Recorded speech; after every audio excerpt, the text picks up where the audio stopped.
5 special verses from Genesis 18. Genesis 18 verse 1. And the Lord appeared unto him in the plains of Mamre, and he sat in the tent door in the heat of the day. Genesis 18:10.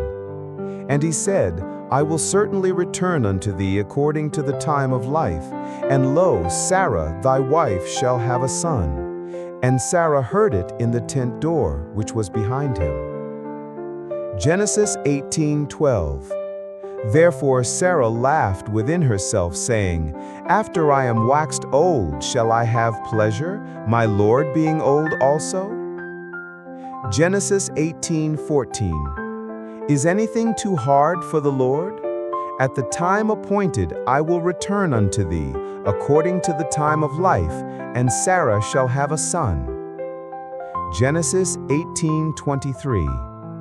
And Abraham drew near and said, Wilt thou also destroy the righteous with the wicked?